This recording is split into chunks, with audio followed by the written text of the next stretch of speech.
sebuah istiqamah. Kita kembali kepada ayat Allah dalam surah Fussilat. Innal ladzina qalu rabbunallahu tsumma istaqamu. Istaqama yastaqimu itu diambil dari asal kata qama yaqumu, kum.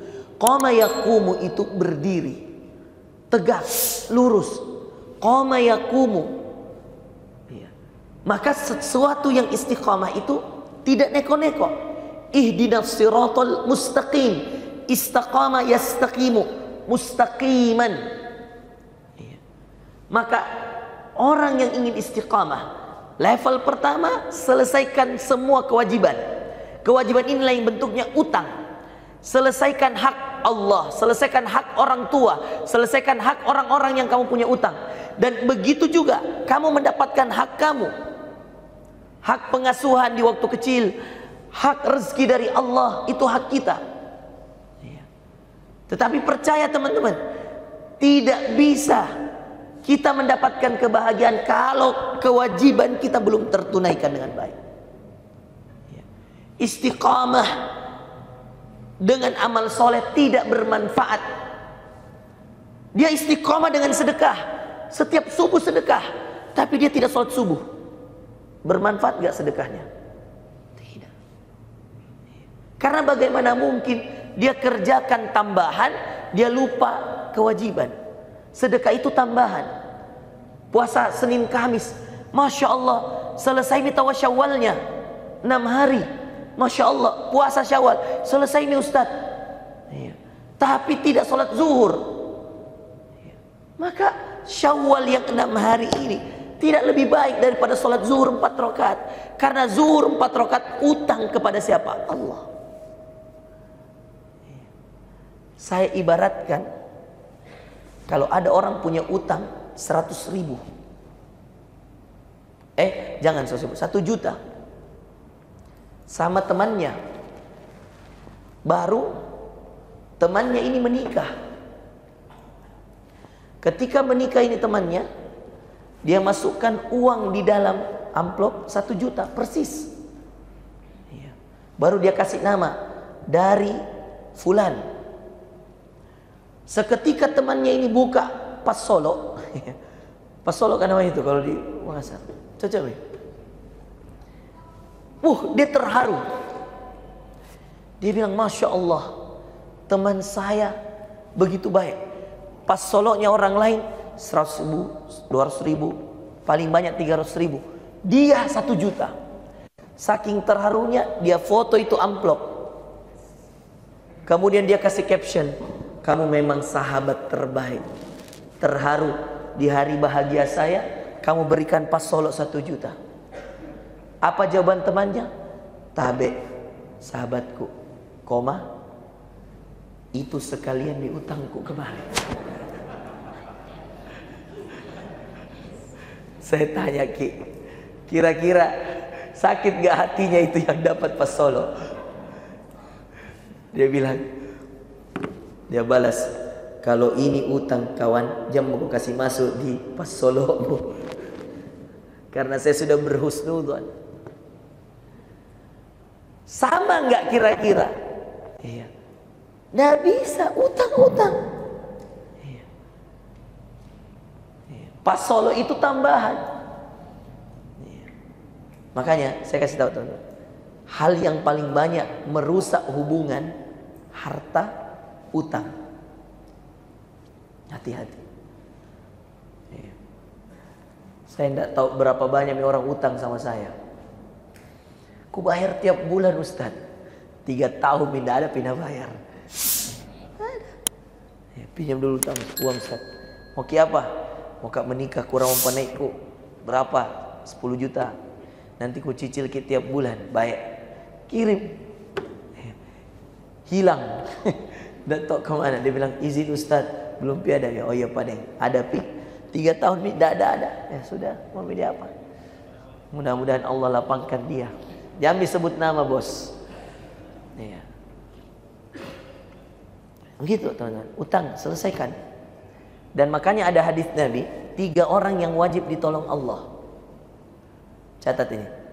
3 orang yang wajib ditolong Allah. 1,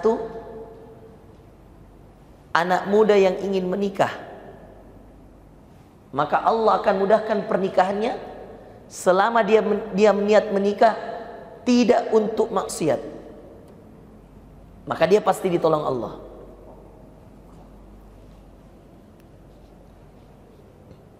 Sudah? Yang kedua, seseorang yang ingin melunasi utang-utangnya. Kalau dia betul-betul spiritnya untuk bayar utang, pasti lunas, percaya sama saya. Lunas. Asalkan betul-betul tidak pakai untuk yang lain-lain dulu, bayar utang dulu. Pasti selesai.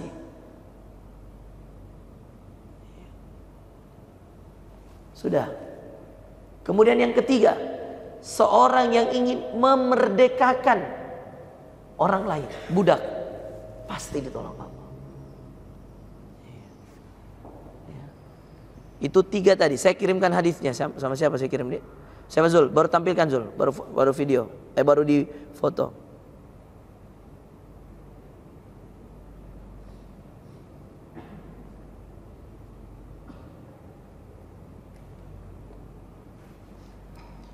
Di nomor admin Baitul Mal ya.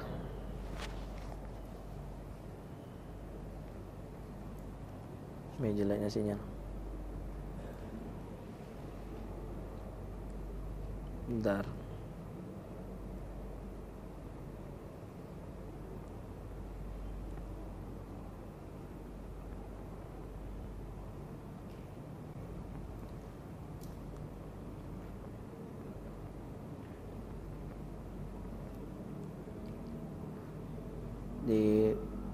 Di grup Baitul Mal aja Zul. Buka. Salasatun kulluhum haqqun 'ala Allah azza wa jalla aunuhu. Al-mujahid fi sabilillah. Orang yang berperang di jalan Allah. Wan nakih alladhi yuridul afaf. Dan orang-orang yang menikah karena dia ingin kesucian. Wal mukatabul ladzi yuridul ada. Dan orang-orang yang berutang atau budak yang ingin membebaskan dirinya, atau orang yang punya utang. Ini hadisnya nih. Jadi yang pertama al-mujahid, orang-orang yang berperang di jalan Allah.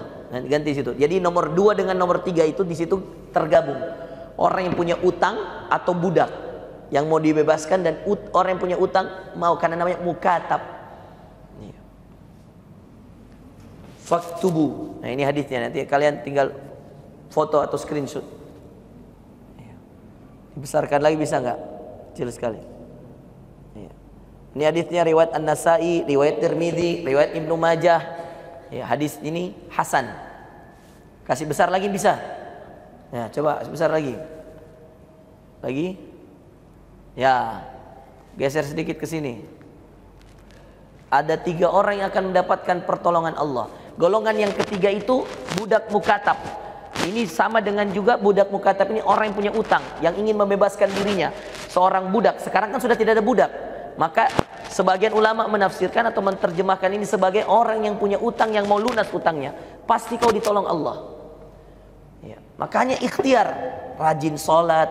Kalau mau nikah, tahajud, rajin mengaji, bantu orang tua cuci piring, bantu orang tua di pasar, banyak macam-macam. Kerjakan semua itu, pasti kamu ditolong Allah. Karena seorang yang ingin menikah, yang ingin menjaga kesucian dirinya, itu nomor 2. Ada kemarin sebelum Ramadan waktu kita tablik akbar, katakan, kapan menikah? Nanti Syawal Ustaz. Sekarang mau habis Syawal. 3 hari tawa, kita tunggu 3 hari lagi. Nah, coba lihat ini, teman-teman. Nah, ini penting untuk kalian. Maka kunci istiqomah. Oke, tutup Zul. Sudah difoto? Oke, sudah ya.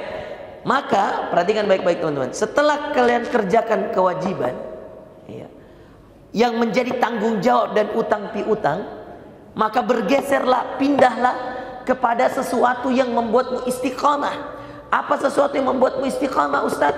Sesuatu itu berkaitan dengan tambahan yang banyak. Kerjakan, perbanyak tambahan itu.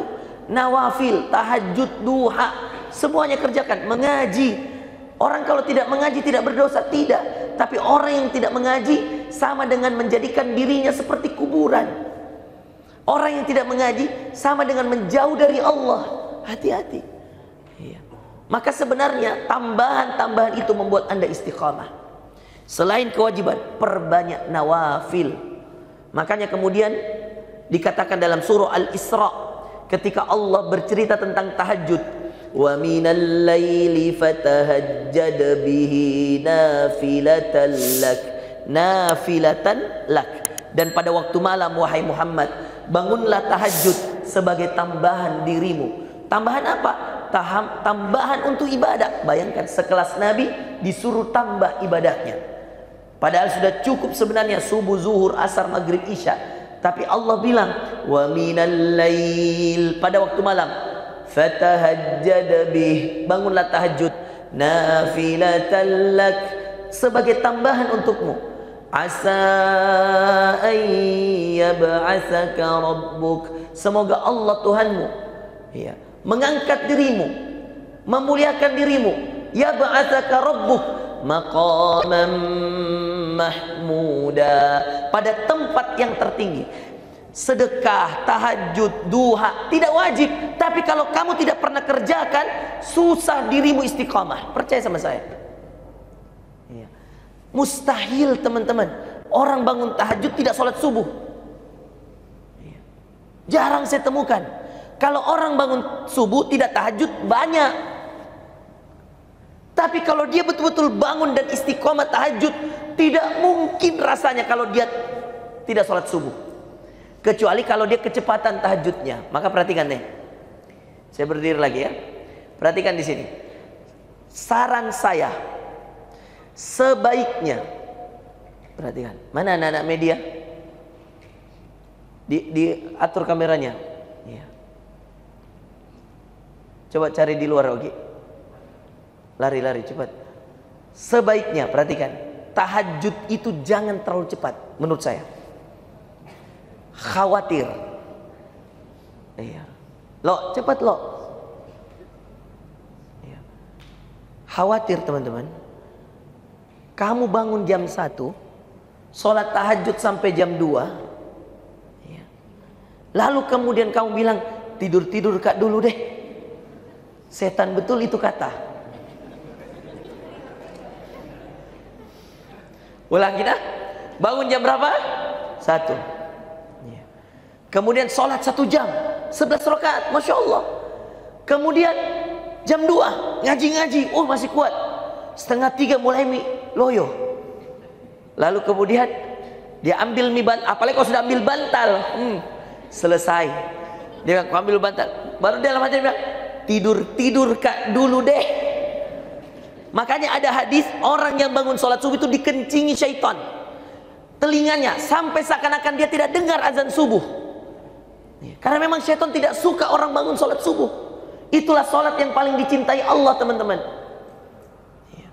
Maka saya sarankan sebaiknya, demi Allah saya pribadi saja bangun tuh 3:30 jam 3. Sudah habis itu sholat, mandi, segar, tunggu subuh, selesai. Enak sekali. Selesai kita tahajud adzan subuh, atau selesai kita tahajud sahur meki juga. Enak sekali. Dan itu sepertiga malam terakhir dalam Al-Quran, dalam surah Az-Zariyat, wabil ashari hum yastaghfirun, sambil istighfar, sambil berdoa tunggu waktu subuh. Masya Allah. Ya. Jadi usahakan ikhtiar teman-teman, tambahan itu diperbanyak untuk bisa istiqamah dalam taat dan manfaat. Dan insya Allah percaya sama saya, orang yang rajin rutin tahajud, Allah akan mudahkan dia istiqamah subuh, asar, maghrib, isya. Tidak perlu ditawar lagi. Itu 2 rumus kunci istiqamah dalam taat. Selesaikan kewajibanmu, perbanyak tambahannya. Habis maghrib 15 menit saya akan lanjutkan. Ya insya Allah. Jam berapa azan maghrib kah? 18 berapa? 00. 18.00. Baik. Setelah sholat maghrib teman-teman kita lanjut setengah jam paling lama, ya, atau 15 menit. Bagaimana yang ketiga, poin ketiga ini istiqamah dalam manfaat. Inilah yang kemudian membedakan Anda dengan orang lain. Kalau istiqamah dalam taat, 2 rumus utama. Satu, selesaikan tugasmu, kewajibanmu, utangmu, tanggung jawabmu. Dua, perbanyak tambahannya, nafilah, kerjakan banyak-banyak. Saya kasih tahu lagi satu rumus sebelum saya tutup masalah taat. Perhatikan teman-teman, 2 rakaat tahajud tiap hari, rutin, sama 1 witirnya, tapi tiap malam dikerja. Biar mami sebelum subuh 5 menit, misalkan subuh jam 4:40, kamu bangun jam 4:30, sikat gigi, buang air dan seterusnya 5 menit, masih ada 5 menit untuk sholat 2 rakaat tahajud dan 1 rakaat witir. Kerjakan, tapi rutin tiap malam, jauh lebih baik daripada 1 kali dia bangun 11 rakaat, bulan depan pilih lagi baru 11 rakaat. Oke? Ada hadisnya. Rasulullah SAW mengatakan, ahabbul a'mal, amalan yang paling dicintai ilallah, yang paling dicintai Allah, adwamuhu wa inqal, yang paling rutin walaupun sedikit. Maka latihan dulu, tidak usah banyak-banyak, 2 rakaat tahajud 1 witir, 2 tahajud 1 witir, sampai selesai. Sampai bisa 1 bulan, lulus 1 bulan, tambah 4 rakaat 3, 4 tahajud 3 witir, tambah 6 tahajud 3 witir, 8 tahajud 3 witir. Nanti seperti Rasulullah 8 tahajud 3 witir, total 11 rakaat. Kebiasaan Rasulullah tiap malam. Kita lanjutkan setelah sholat maghrib insyaallah ya, istiqomah dalam manfaat.